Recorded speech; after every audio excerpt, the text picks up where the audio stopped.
Là où nous sommes, nous avons tellement peur, nous tremblons, nous avons toutes les difficultés ou tous les problèmes à nos cœurs, parce que nous avons grandi dans le coton, nous savons que le coton, nous réglons tous nos problèmes avec le coton. Actuellement, on a cet effet-là cette année qui s'est présenté. Nous, cotonculteurs, on n'a jamais pleuré devant le gouvernement sur ces cas pareils. Mais cette année, c'est la première fois. Et puis, nous demandons à Dieu de nous bénir et que cet effet-là se lève facilement ou bien d'une manière définitive. Et que l'État encore avec le coton et nous prenons des prêts ou des crédits à base du coton. Si toutefois Dieu a fait que le coton n'a pas marché, donc nous sommes dans le désarroi. Voilà. Merci. Donc, comme vous-même vous l'avez vu, hein, nous sommes dans des parcelles de coton complètement dévastées.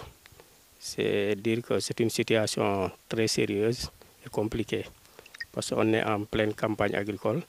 Et si on voit vraiment des parcelles aussi bien levées sur le plan physiologique, c'était bien. Et à un certain moment, on ne retrouve pas de capsules, même les feuilles sont mortes.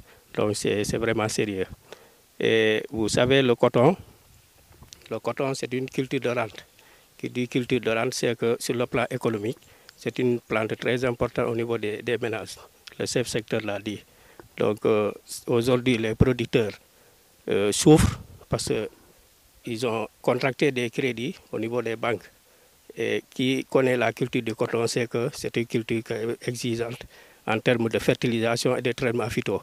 Et tout ça, c'est des moyens que le producteur doit mettre pour accéder à ces intrants. Donc c'est ça aujourd'hui la difficulté de cette culture. C'est une nouvelle parce que c'est une culture quand même qui est gérée au niveau de la Sodefitex. Parce que nous, agriculteurs quand même, on ne suit pas trop cette culture. C'est la Sodefitex qui gère quand même tout ce qui est production cotonnière. Donc nous, je sais qu'à un certain moment, la Sodefitex avait contacté la DPV, la direction de la production des végétaux, protection des végétaux, pour venir traiter. Je crois que l'unité était là dans la zone. Ils étaient même jusqu'à Saraya pour faire le traitement des parcelles. Donc vous dire que, parce que je crois que c'est la première fois, parce que d'habitude la Sodefitex gère même sur le contrôle phyto eux-mêmes, sans faire appel à d'autres. Mais cette année, vu que c'est sérieux, ils ont même fait appel à la DPV. Bon, la situation est restée comme ça jusqu'à présent, depuis le début. Oh, effectivement, cette situation nous est pratiquement étrange parce que actuellement, ce qu'on disait effectivement, la jacide qui est là, comme espèce qui est là, c'était une espèce familière et qu'on avait toujours maîtrisé. Cette année, il est apparu un peu si tôt, et pratiquement c'est dans toute la sous-région, à part le Cameroun. Ça a commencé vers le Mali, et migré vers Saraya et occupé toute la zone cotonnière. Je vois l'inquiétude qui est dans les visages de mes partenaires producteurs qui sont là. L'inquiétude qui est là parce qu'aujourd'hui le coton va avec un crédit bancaire. Un crédit bancaire qui est remboursé en nature. Et sans production, le crédit ne sera pas remboursé. Donc, pour vous dire, aujourd'hui, j'ai 1500 chefs d'exploitation ici au niveau du secteur de Kédougou.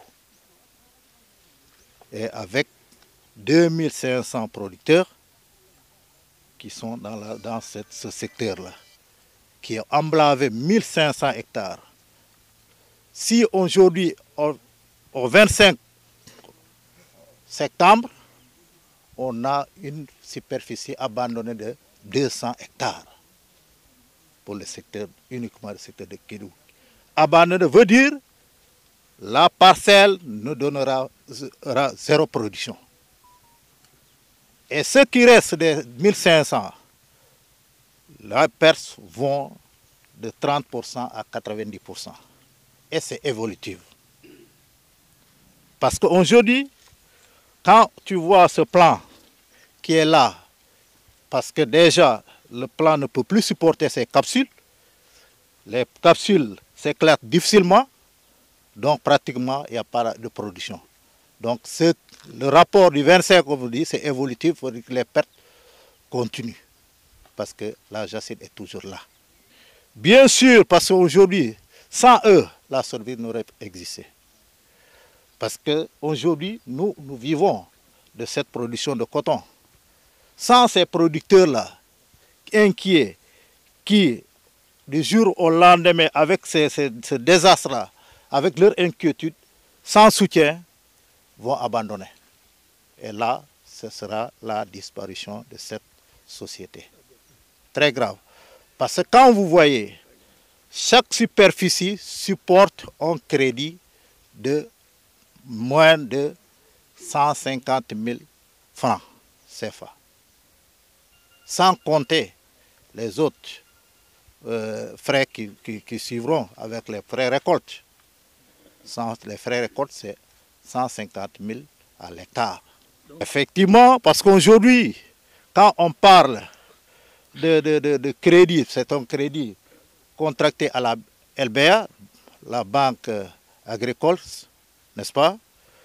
Et ce crédit, quand tu vois, le producteur s'est endetté de la semence, l'engrais, l'urée, les produits phyto, les herbicides, presse-levée et post-levée, et jusqu'au pile pour traiter. Ça, c'est un crédit bancaire LBA. L'inquiétude est là. Et sans compter aujourd'hui le producteur qui aujourd'hui son revenu pouvait vraiment, en tout cas là, c'est pour nourrir sa famille, est inquiet par cette alimentation. Parce que pour vous dire, chaque exploitation ici, en moyenne, nourrit en moyenne 15 bouches. Et ça, c'est inquiétant. Merci beaucoup à vous qui êtes nombreux à suivre la chaîne YouTube de Kédougou 7 TV, mais également à kédougou7.com.